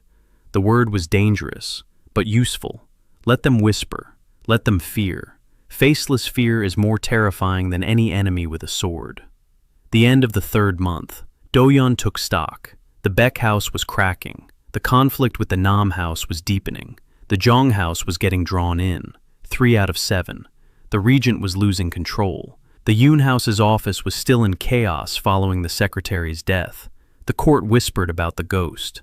So Manhwa awaited orders. Won Junho sifted through documents and found new leads every day. And Doyun sat in a quiet estate amidst the mountains, drinking tea. Invisible, inaudible, non-existent, perfect. The 4th month. Doyun decided it was time to step out of the shadows. Not completely, just one step. Just enough so that those who needed to would start asking questions. Han Dae-shik hosted a small reception at the estate, an official occasion. The old man's birthday, 63 years old. In the province, they celebrated modestly. A dozen guests, neighboring landowners, a couple of retired officials, a merchant from Cheongju. Nothing suspicious. Doyun was present as the host's nephew, a young scholar from the province, pale, quiet, sitting in the corner, drinking tea. He spoke little, smiled politely. The perfect disguise. No one paid him any attention. The guests drank wine, discussed the harvest, complained about taxes, the usual conversations of ordinary people. Doyun listened and memorized every face, every name, every detail. Among the guests was one man who caught his interest, a retired official named Cho Sung-hak, a former inspector of the Chamber of Commerce, 6th rank, removed from office 5 years ago due to a conflict with the Baek house, now living in the village. He raised silkworms, quiet, unobtrusive, wronged. Doyun watched him all evening. Cho Sung-hak drank in moderation. He spoke cautiously, but when the conversation turned to the capital's news about the Baek house scandal, his eyes flashed, quickly, for a moment. Malice. A man who had dreamed for 5 years of seeing the downfall of those who had crushed him. Doyun remembered. After dinner, when the guests were leaving, he intercepted Cho Sung-hak in the garden, casually, as if by chance. They stood by the pond. Doyun brought up fish, then silkworms, then trade, smoothly, naturally, without pressure. Cho Sung-hak perked up. Trade was his element. He began to talk about the schemes he'd seen while in service. Smuggling, double invoices, Baek Min and his men. Doyun listened, nodded, asked questions, gentle, precise. Half an hour later, Cho Sung-hak had told him more than he intended to. He stopped. He looked at Doyun suspiciously. He asked why a young scholar needed such details. Doyun smiled. He said he was writing a treatise on commercial law, for an exam. Cho Sung-hak relaxed, a scholar, a student, harmless. They said goodbye. Doyun went to his room. He wrote everything down, every word, every number, every name. Cho Sung-hak had given him a map of the Baek clan's smuggling routes, without knowing it. The southern port, 3 warehouses, 2 transshipment points, the captain's names, amounts, dates, smuggled iron. The very same iron that was being sent to the barbarians. This was more than a trade scandal. It was treason. Selling strategic metal to the enemy. That was punishable by death, without trial, without due process, immediately. If the evidence reached the regent, no, too soon. The regent might sweep it under the rug, cover for the Baek family for the sake of stability. We need to act differently. The evidence must become public. Not a secret for one, knowledge for all. Doyun thought for 3 days. Then he wrote another anonymous message. This time, not to a specific person, an open letter, unsigned, no return address, a list of facts. Iron smuggling by the Baek family, routes, amounts, names, everything Cho Sung-hak had said, confirmed by Won Jung-ho's documents. The letter was drafted as an official report, dry language, precise wording, references to articles of the commercial code, a legally flawless document, the seal of execution, not literally, for now, but in form, it was an indictment that could have come from the emperor's own hand. Doyun made 20 copies, 20. One for every high-ranking official in the capital, one for every garrison commander on the northern border. one for the head of the Merchants Guild, one for the abbot of the main temple. It took a week to distribute them. Han Daeshik's men delivered the letters via merchant caravans, via pilgrims, via wandering monks, via market traders. Every letter fell into the hands of someone who could not ignore it. The effect was devastating. 10 days later, the capital was abuzz. Iron smuggling, the House of Beck, barbarians, treason, words that could not be taken back.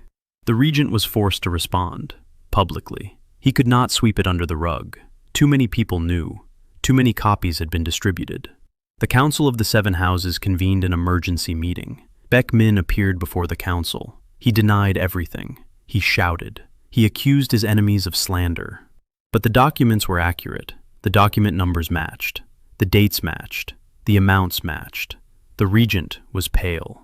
Doyun knew why. The regent knew about the smuggling. He turned a blind eye. He took his cut. But to admit it meant admitting complicity. To deny it meant betraying an ally. Yoon Gi-hwan chose a third path. He sacrificed Baek Min. He declared that he was shocked by the revelations, that he didn't know, that he demanded an investigation. The Baek house was stripped of its salt monopoly. Baek Min was stripped of his rank and placed under house arrest. His property was seized. The first of the seven houses had fallen, not by the sword, by paper. 20 copies of a single letter and a 10-year career turned to ashes. When the news reached the estate, Han Do-yeon was sitting at the table drinking cold tea.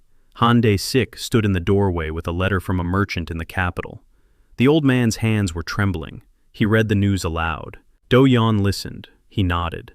He set the cup on the table. He said one word. One. Han Dae-sik understood. One name crossed out. 6 remained. Do-yeon took out a blank sheet of paper. He wrote a character, the name Baek Min. He drew a red line through it, the first of 7. He placed the sheet in the stack with the other documents and returned to his tea. The next day, he began work on the Kim house. Kim Tae-ho, Minister of Rights, head of the examination hall, the man who controlled who became an official and who did not, the most cautious of the remaining 6, and the father of a girl named Sorim, the 6th month. Do-yeon left the Han estate for the first time in 4 months, not for politics, for herbs. The doctor said he needed white ginseng root, a rare variety. It grows only in the mountains. It can be bought at the big market in Cheongju. Do-yeon went himself. Han Dae-sik objected. He said it was dangerous, that he could send a servant. Do-yeon insisted. He needed to get out, to feel the city, to see people. 4 months within the estate's walls were starting to weigh on him. He was an emperor, not a monk. He needed fresh air. Cheongju in early winter was gray and cold. The market was located in the central square. Rows of stalls, the smell of spices, the cries of merchants. Do-yeon walked slowly, dressed simply, a dark scholar's robe, a cap pulled low over his forehead, a pale, gaunt face. An unremarkable young man from the provinces. He found the herbalist's stall, bought a ginseng root, paid, turned to leave, and froze. 3 rows away stood a girl, young, about 22. She was examining the brushes on the calligrapher's counter. She picked each one up, checked the bristles, weighed them, put them back. Her movements were precise and confident. That's how a person who works with them chooses brushes, not a buyer, a master. Do-yeon recognized her immediately. Not by her face, by her hands. Long fingers with calluses from the brush on her middle and ring fingers, an ink stain on her left wrist. The habit of turning the brush tip toward the light to check the bristles. Only one person in the empire did that. That's how Master Kim Chon taught him. The greatest calligrapher of the previous generation. This girl's grandfather. Kim Sorim, daughter of Kim Tae-ho, Minister of Rights. One of the 7. Do-yeon stood and watched. She didn't notice him. She was absorbed in her brushes. Her face was focused, her brows slightly furrowed, her lips moved silently. She was counting, or reading to herself. A calligrapher's habit. Do-yeon remembered her as a child. 10 years ago she was 12. A small, quiet girl with huge eyes. She would come to the palace festivals with her father. She would sit in a corner and draw characters on her palm with her finger. Doyun once walked over and asked what she was writing. She was startled. She blushed. Then she showed him her palm. A word was written on it. Justice. She was 12, and she was writing the word justice on her palm. Doyun remembered that. Now she is 22. She has grown up. Her face had become slimmer, more serious, but her eyes were the same, huge, attentive, with a quiet pain deep inside that she hid behind her concentration. Doyun knew where that pain came from. Her father had betrayed the emperor. He had participated in the assassination. He had signed the decree, and she knew, or suspected. Daughters always know, even when they don't want to know. He didn't approach her, didn't speak to her. It was too soon, too dangerous. She was the only person in the capital capable of recognizing the late emperor's handwriting. She had studied calligraphy her whole life, knew every style, every hand, every stroke. If she saw his handwriting, she would understand, and if she understood, she would either become an ally or run to her father. Too great a risk for a chance encounter at the market. Doyun turned away and left, but he remembered. She was here, in Cheongju, not in the capital. Why? The daughter of the Minister of Rights should be living at court, amid silks and servants, not at a provincial market, picking out cheap paintbrushes. So something had changed. Returning to the estate, he asked Han Dae-sik. The old man knew. Kim So-rim had left the capital 2 months ago. Her father had sent her to the provinces. The official reason, health. The unofficial one, a scandal. So-rim had refused to marry the candidate her father had chosen, the heir to the John house. The marriage was meant to cement the alliance between the houses. So-rim said no. Kim Tae-ho was furious. He banished his daughter to the Kim family estate, 30 miles south of Cheongju. Doyun smirked.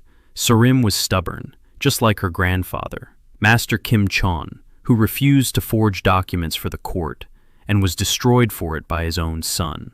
Blood doesn't lie. Doyun put his thoughts of So-rim aside for now.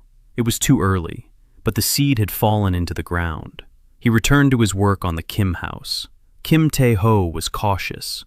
Unlike Baek Min, he left no traces. He didn't take bribes. He didn't keep concubines. He didn't engage in smuggling. His weapon was control, the examination chamber. Every official in the empire passed through his hands. He decided who would get a position and who would not. Power, invisible, but absolute. How to destroy a man who has no vices. Doyun thought about it for a week and found the answer. Not a vice, a principle. Kim Tae-ho believed in the system, in order, in ritual. He betrayed the emperor not out of greed, out of conviction. He sincerely believed that Doyun was a weak ruler, that reforms would destroy the empire, that tradition was more important than change. For him, signing the act was not treason, but the salvation of the state. This made him the most dangerous of the 7, and the most vulnerable, because a man convinced of his own righteousness can be destroyed in only one way, by proving to him that he was wrong. Doyun began drafting a document, not an indictment, an analysis, a comparison of 2 periods, the last 2 years of Doyun's reign, and the regent's 10-year reign. Figures, facts, harvests, taxes, population, trade volume, military casualties, number of deaths from starvation, number of riots, number of people who fled abroad. Doyun worked for a month. He checked every figure 3 times. He backed up every fact with a reference to a document. Won Jun-ho helped. His stolen archive contained financial statistics for all 10 years. The picture that emerged was clear, merciless. Under Doyun, the empire had grown. Slowly, but it had grown. The treasury was full. The army was strong. The people did not go hungry. During the regent's 10 years, the empire lost 1/3 of its treasury, half of its northern fortresses, 200,000 subjects to the plague and famine. Trade had fallen by half. The army had shrunk by 1/4. The numbers didn't lie. The regent and the 7 houses had destroyed what Doyun had built. The document was ready, 40 pages. Doyun read it twice. Then he made 1 copy, just 1, and he sent it to Kim Tae-ho, personally, not anonymously, in the late emperor's handwriting. Kim Tae-ho received the document on the 7th day. Doyun knew this because on the 8th day, the Minister of Rights canceled 3 audiences. On the 9th, he locked himself in his office. On the 10th, he summoned the head of the examination chamber and yelled at him for 2 hours behind closed doors. On the 11th, he sent people to verify the figures in the document. His men checked them for 3 weeks. The figures matched, every single one. Doyun was precise. He was always precise. It was his curse and his gift. But the main thing wasn't the numbers. The main thing was the handwriting. Kim Tae-ho recognized the late emperor's hand. He couldn't help but recognize it. For 10 years, he had kept decrees with that handwriting in his personal archive. He compared them. He studied them. Not out of nostalgia, out of paranoia. He feared forgery. And now a forgery had arrived. Or perhaps not a forgery. The Minister of Rights didn't know what to think. The dead don't write letters. But no one could have forged this handwriting. Not a single calligrapher in the empire. Only one person. His own daughter. Kim Tae-ho summoned Sorim back to the capital. Urgently. He ordered her to appear immediately. Doyun found out about this 2 days later. A merchant from Cheongju reported that young lady Kim had left for the capital in a closed palanquin, in a hurry, without servants, just 2 guards. Doyun sat down and thought.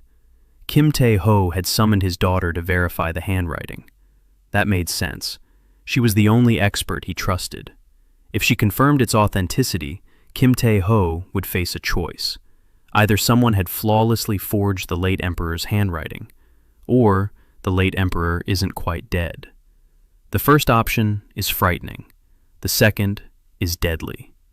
Doyun calculated both outcomes. If Kim Tae-ho decides it's a forgery, he'll start looking for a master calligrapher. There are 5 or 6 calligraphers of that caliber in the empire. All are well known. All are in the public eye. The search would take time and divert resources. If he decides it's genuine, he'll rush to the regent and say that the late emperor is alive. The regent won't believe it, but the seed of doubt will be planted. In both cases, Doyun was buying time, and time was his main weapon. Meanwhile, the conflict within the Baek household continued to unfold. Baek Min was under house arrest. His men were scattering. The salt monopoly was transferred to a temporary administrator appointed by the regent. The Nam and Zhang houses were still at each other's throats over the concubine and her testimony. 3 of the 7 had been neutralized. The Baek house was destroyed.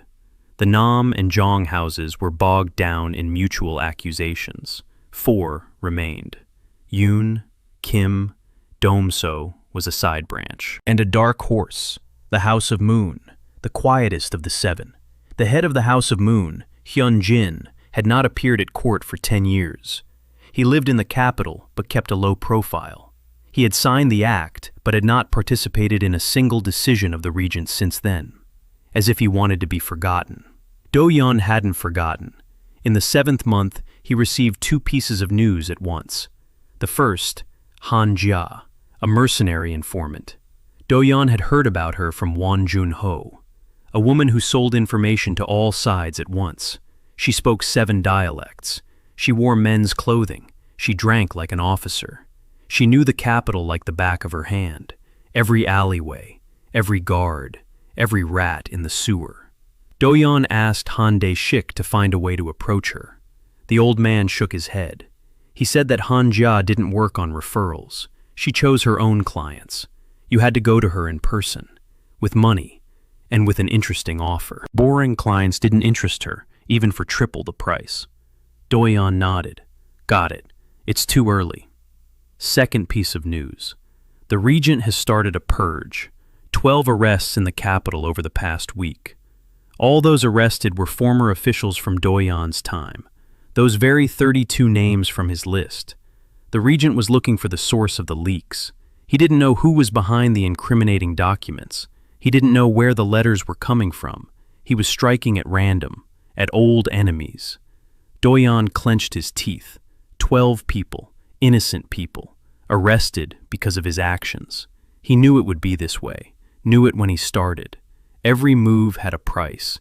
Every domino that fell hit those standing nearby. Innocent people, Random people, people who knew nothing. It was the price he paid with other people's lives, and it was heavier than any mercury in the lungs. Han Dae-sik stood in the doorway and waited. Doyun was silent.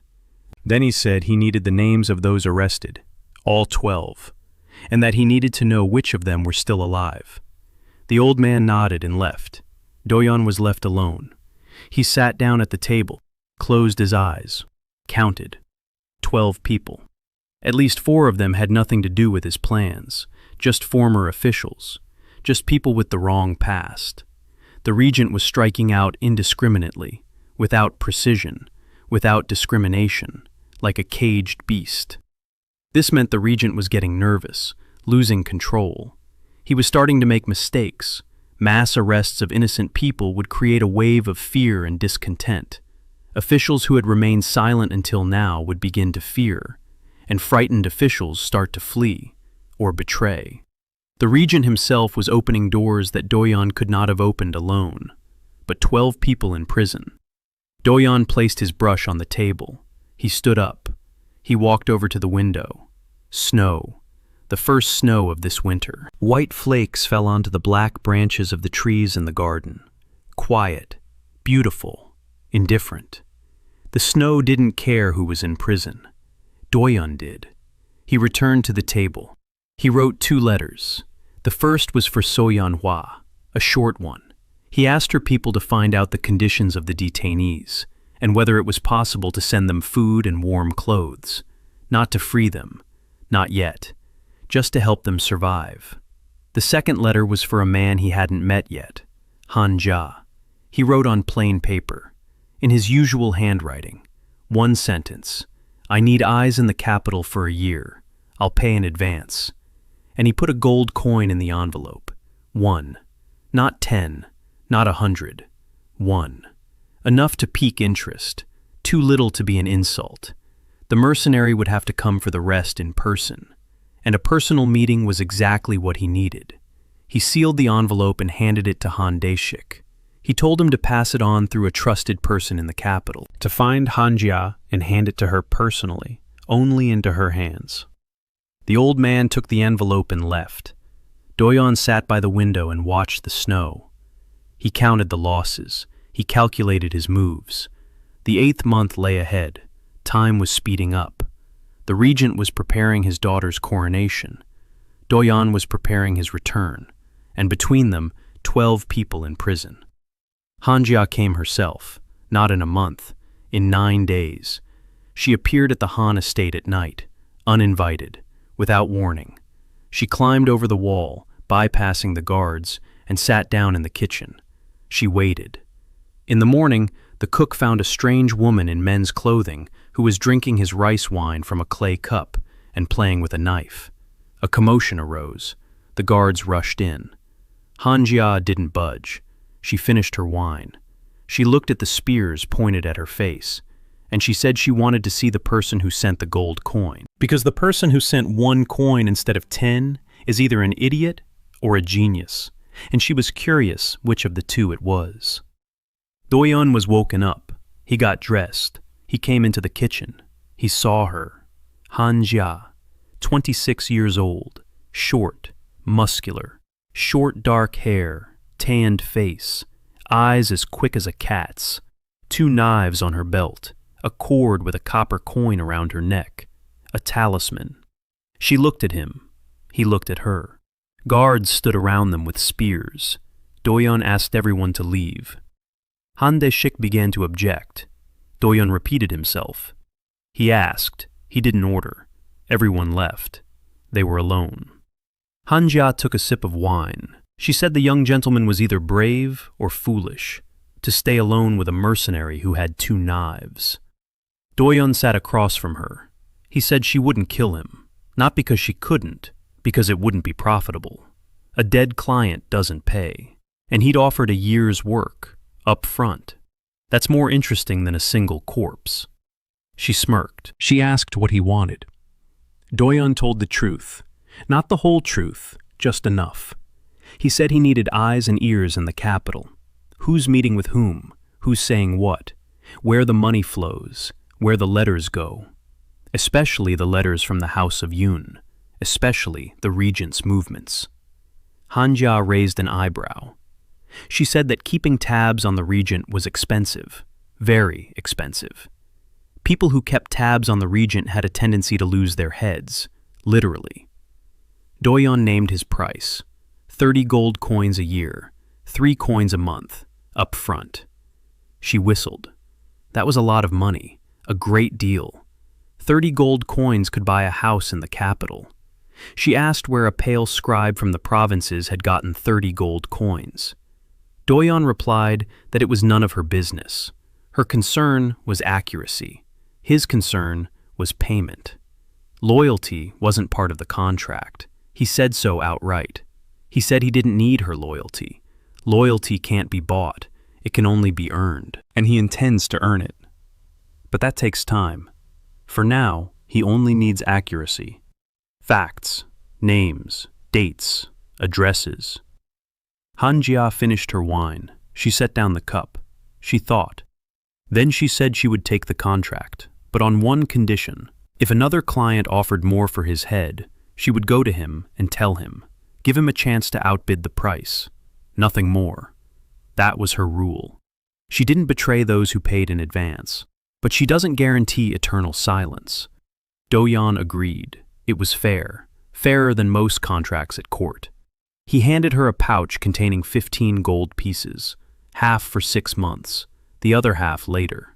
She counted it, put it away, stood up. She said the first report would be in 2 weeks, and she left, just as she had come, through the wall. The guards didn't notice again. Han Daeshik stood in the doorway and shook his head. He said that Doyun had entrusted money and information to a corrupt woman. Doyun replied that he hadn't entrusted it. He'd bought it. And what's bought can be controlled.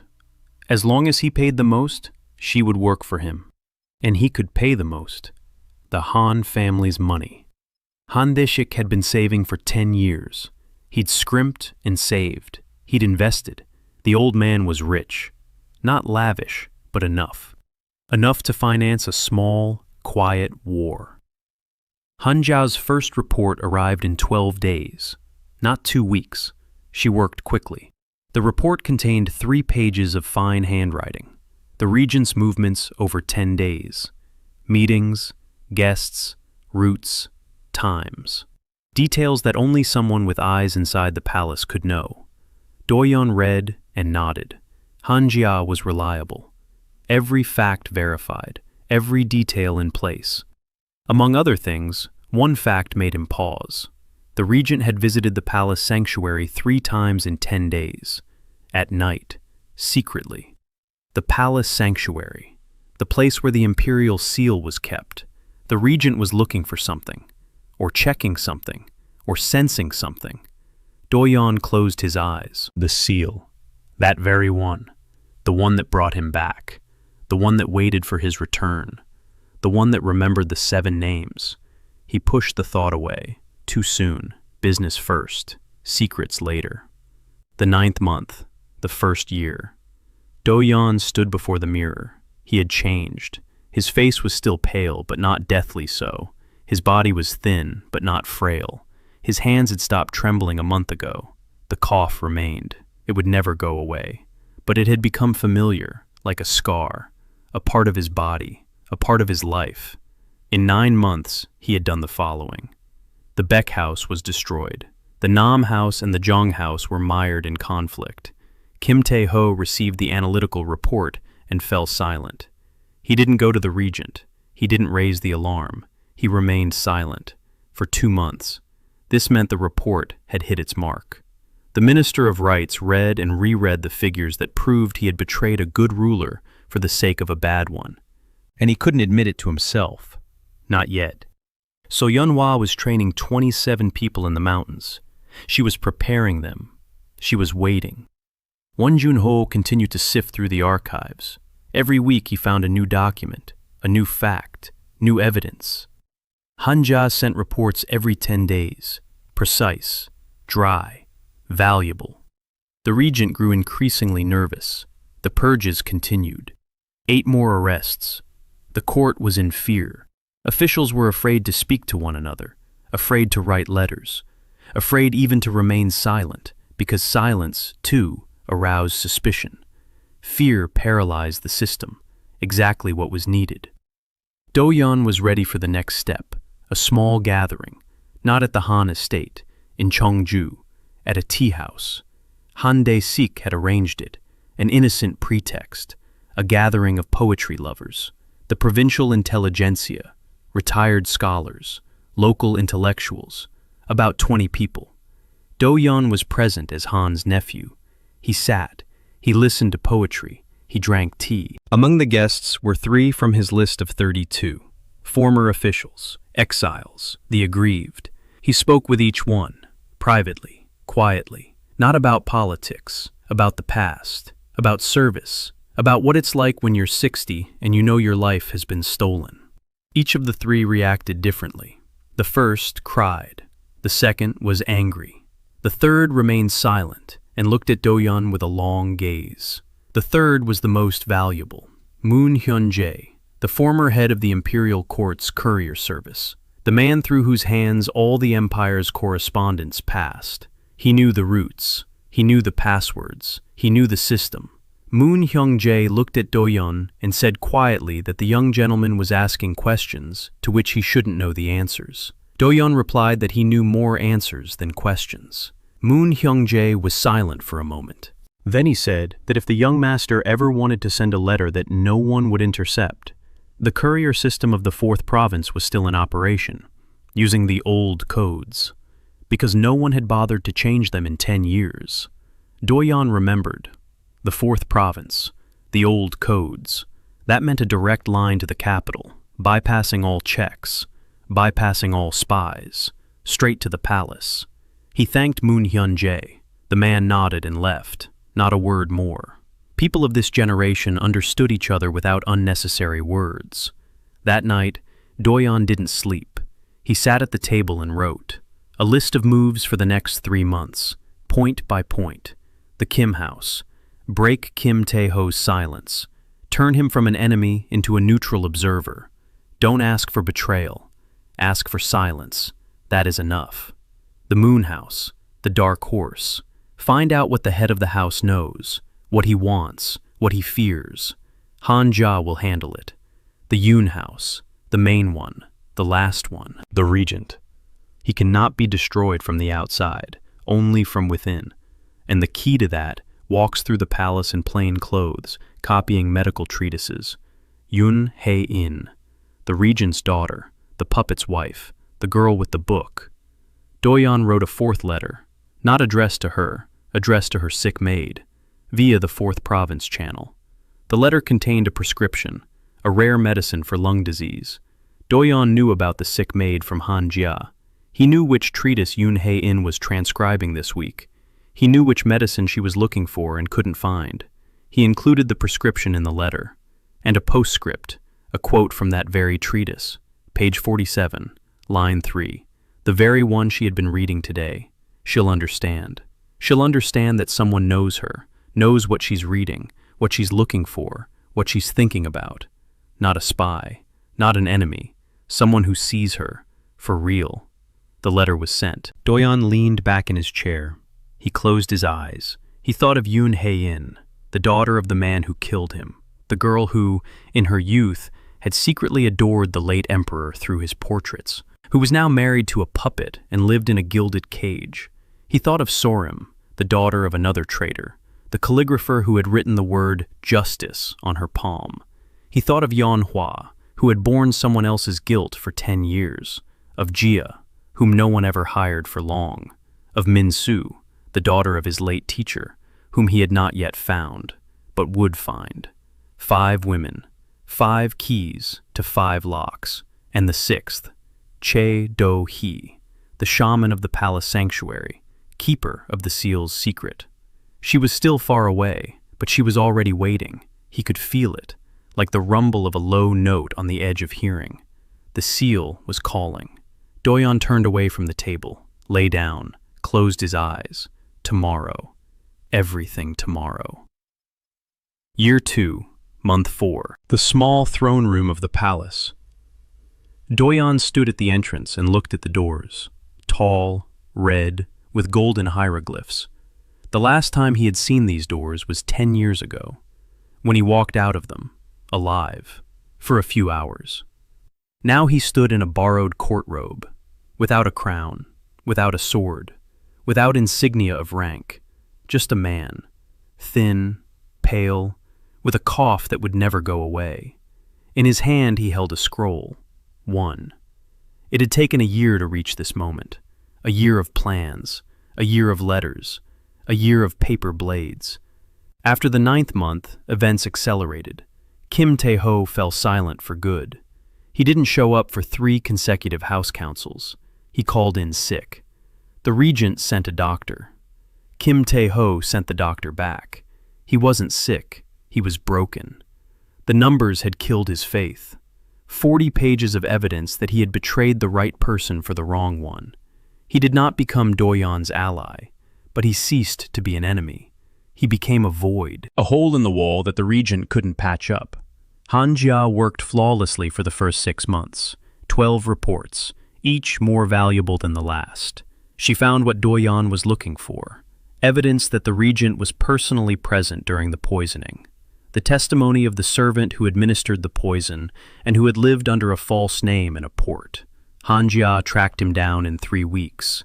She brought back the testimony, signed, certified, 1 document, 1 signature, 1 witness, enough for an indictment. So Manhwa brought her people to the capital in secret, in pairs, in threes, through different gates. 27 people vanished into the city like drops in the ocean. They took up their positions. They waited. Yoon Hae-in replied to the 3rd letter, not with words. She sent a key, a small bronze key to the side door leading to the inner chambers. No note, no explanation, just a key. Doyun understood. She had made her choice, not against her father, for herself. Kim So-rim returned to the province after the handwriting verification. She confirmed the authenticity to her father. Doyun learned this from Han Jia. So-rim told her father that the handwriting was genuine, that there was no forgery, that the dead emperor was writing letters. Kim Tae-ho struck her for those words. She left home, again, for good. A week later, Doyun found her in Cheongju, in a calligrapher's workshop. She was working for food, writing signs for shopkeepers. He came in as a customer, asked her to copy a poem. She picked up a brush. He watched her hands, the same movements, the same pressure. Her grandfather's school, clean lines, without hesitation. When she finished, he placed a set of brushes on the table, old ones, restored, bearing the mark of Master Kim Chong. Her grandfather's brushes, an honest scholar whom her father had betrayed for the sake of his career. She looked at the brushes, then at him, then back at the brushes. Her hands trembled. She picked one up, turned it over, saw the mark, and froze. Doyun said quietly that her grandfather had been a decent man, that she was too, nothing more. He stood up and left.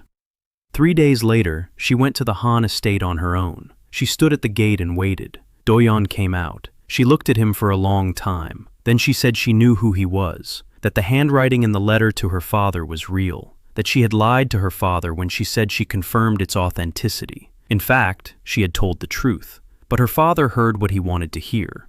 Nonsense, fantasy, madness. But she knew. She knew from the very first character. Doyun remained silent. She continued. She said that her father was one of those who had signed the act, that she knew, that she had always known. Then she said one sentence that he would remember for the rest of his life. She asked him to ensure that her father died by the law and not by a knife in the back. She said she asked for nothing more. Doyun nodded. He promised. And the 13th month, Park Min-soo, the daughter of the late teacher. Doyun found her in a monastery 2 days' journey away. Won Jun-ho had tipped him off. 19 years old, skinny, quick, with eyes that counted everything, people, coins, footsteps. She didn't recognize him, but he recognized her. The little girl who used to sit on his lap and put together Chinese characters. He gave her a job, an accountant at the Han house. She accepted. A week later, she found 3 errors in the financial books that Won Jun-ho hadn't noticed in 2 months. A month later, she constructed a complete financial map of all 7 houses based on public trade records. 2 months later, she found a chain of payments leading from the regent to the murderer of teacher Doyun, her own father. She came to Doyun with this document. Her hands didn't tremble, her eyes were dry. She said she had found out who killed her father. Doyun looked at her. He said he knew, that he had always known, that he had given her the chance to find this out for herself. Min-so was silent, then she nodded and went back to work. Year 2, month 4. Everything fell into place. The 4 houses have been neutralized. Kim Tae-ho is broken. The Moon House is silent. The regent is left alone with the Yoon House. The puppet emperor is ill, truly ill. Yoon Hae-in sent the key, so Manhwa is in the capital with 2077 fighters. Han Jia provided the palace floor plan. Won Jun-ho and Min-soo prepared a complete financial indictment. Sorim is ready to testify to the authenticity of the handwriting. Han Dae-sik brought documents regarding the coup from 10 years ago. There was only one thing left to do: enter. Doyun entered. The doors to the small throne room opened. Inside were 40 people, advisors, heads of houses, officials, guards. Regent Yoon Gi-hwan sat in the advisor's seat, to the left of the empty throne. The puppet emperor was absent, ill. The regent was pale. He knew something was happening, but he didn't know what. Doyun walked across the hall, quietly, slowly, 30 steps from the door to the throne. Every step echoed in the silence. 40 pairs of eyes watched the unfamiliar young man in borrowed robes. No one understood who he was, except for 3 old men in the far corner of the hall, former courtiers. They saw him walk, saw his posture, saw the way he held his shoulders, saw how he carried his head, like an emperor.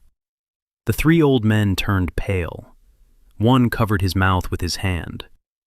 Doyun approached the throne. He did not sit down. He placed a scroll on the table, unrolled it, began to read aloud. The decree on the death of Emperor Choi Doyun from 10 years ago. The hall fell silent. Doyun's voice was quiet, steady. Every word fell like a stone into water. He reached the signatures. He pronounced the first name, Baek Min. Something stirred behind the column. So Manhwa stepped out of the shadows, in full general's regalia. For the first time in 10 years, a sword at her belt. Her back was straight. A scar across her eyebrow stood out against her tanned face. The hall gasped. Everyone knew who she was, the ghost of the Northern Guard.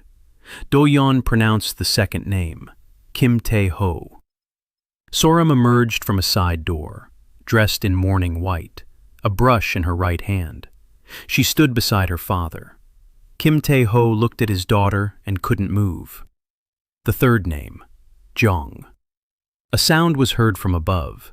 Han Jia was sitting on a beam under the ceiling, a crossbow in her hands, a smile on her face. The fourth name, Yoon. The door to the inner chambers opened.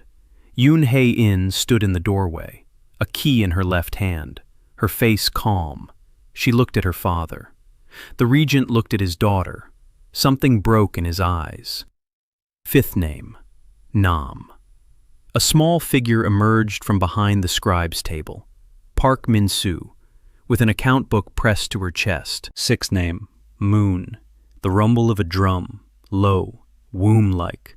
A woman in shamanic robes emerged from behind the sanctuary screen. Choi Doyun, the senior shamaness of the palace sanctuary, keeper of the secret of the seal. She struck the drum, once. The sound rolled through the hall. The walls trembled. The seventh name, Yoon Gi-hwan. Silence.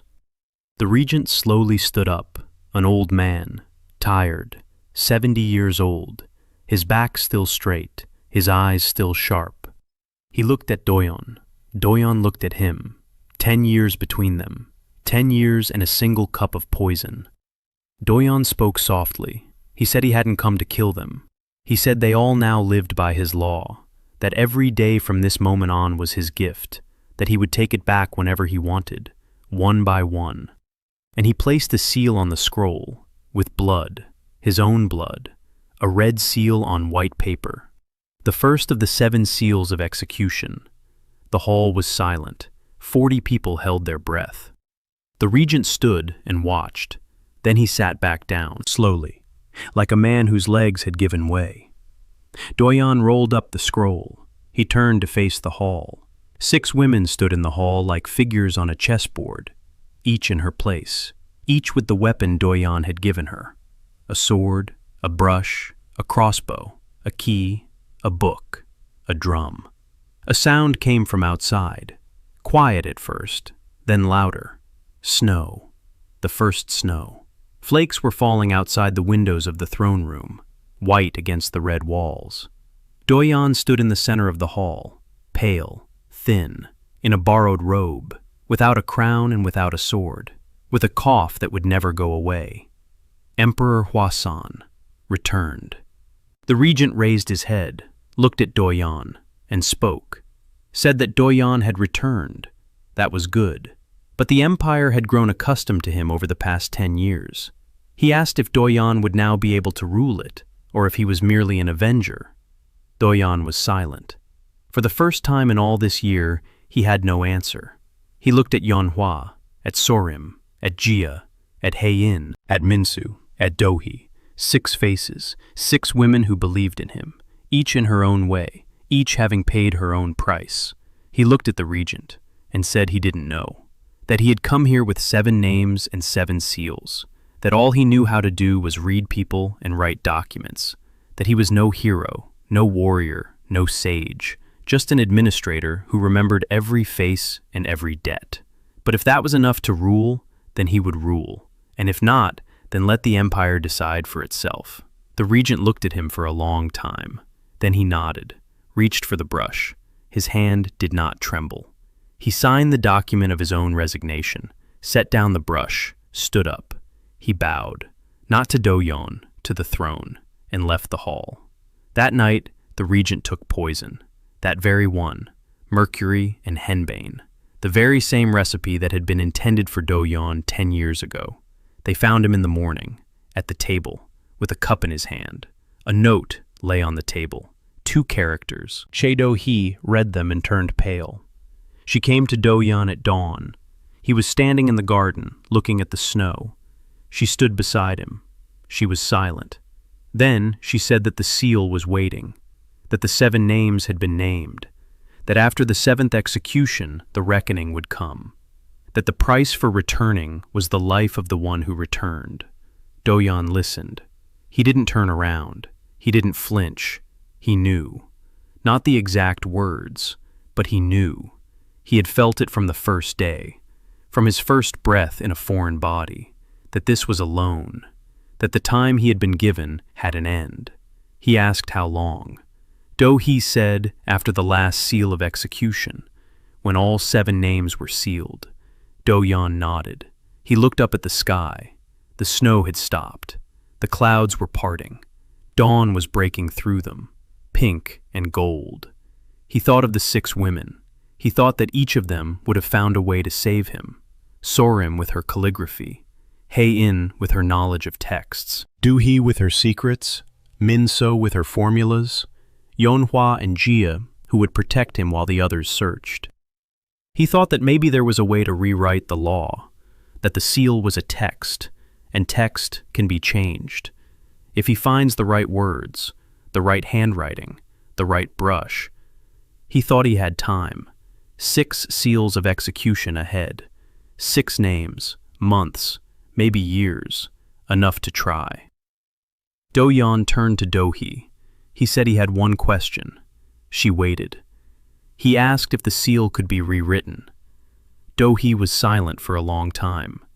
Then she said she didn't know, that no one had ever tried, that the seal was older than the dynasty, older than the empire, that it remembered everything, every name, every drop of blood, every promise. But, she paused, She said, "But the seal is text, and text." She didn't finish. Doyun finished for her. Text can be rewritten. Dohee looked at him. In her eyes was something like hope, small, fragile, like the first ray of dawn. Doyun smiled. For the first time in a long time, not calculatingly, not strategically, he just smiled, like a human. He turned toward the palace, toward the red walls, toward the golden roofs, toward the empire that had been waiting for him for 10 years. And he went to work, because an administrator always has work to do. And because somewhere in the depths of the palace, the seal was waiting. And it, too, had a list. And on that list was his name. But Doyun remembered one thing he had always remembered. Paper is stronger than stone. Ink is stronger than blood. And whoever knows how to write has the right to rewrite even a death sentence.